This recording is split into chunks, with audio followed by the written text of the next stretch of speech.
ফ্ল্যাটে আসার পর থেকেই একটা প্রবলেম এত ফেস করছি যে কিচেন সিঙ্ক এরিয়ার এই কলটা এত লিকেজ হচ্ছে, দিয়ে আমাদের প্লাই ফুলে যাচ্ছে, মানে বিরক্ত লেগে যাচ্ছে। তো যাই হোক, ফাইনালি একজন প্লাম্বার পাওয়া গেছে যে কলটা ঠিকঠাক ফিক্স করে দিয়ে গেল।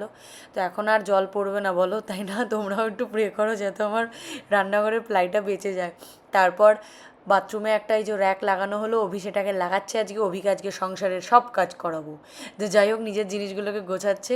ফাইনালি আমি ব্রেকফাস্ট করতে বসেছি। সকাল থেকেই যুদ্ধ করার পর দুপুর 12টার সময় আমি ব্রেকফাস্ট করছি, ভাবো একবার। দুপুরের খাবার কখন খাবো জানি না। আমার ফেভারিট আম আর রুটি দিয়ে মেখে ব্রেকফাস্ট করলাম। তারপরে এই যে আমাদের সুইপারকে ডাকা হয়েছে ফ্ল্যাটের। দাঁড়াও, তোমরা ঠিক চেনো এই মানুষটাকে, আর কেউ নয়, সে না আদার ধ্যান মিস্টার অভি। তো যাই হোক, দুজনে মিলে মানে আমি অল্প একটু ওকে হেল্প করে দিয়েছি, ওই পুরোটা করেছে পরিষ্কার। তো তারপর সন্ধেবেলা রেডি হয়ে একটু ঘুরে করতে গেলাম। আর এই দেখো, দক্ষিণেশ্বরের মায়ের মন্দিরটা রাত্রিবেলা কি সুন্দর লাগছে এই রাতের আলোতে। আগে কোনো দিনও সত্যি এটা খেয়াল করিনি। তো যাই হোক, গেছিলাম একটা ব্লাউজ বানাতে, বাট মনটা খারাপ হয়ে গেল, নিল না অর্ডারটা। কারণটা পরে বলবো। তো মনের এই দুঃখটা আমাকে কাটানোর জন্য অভি কিনে দিল আমাকে কিছু স্ন্যাক্স।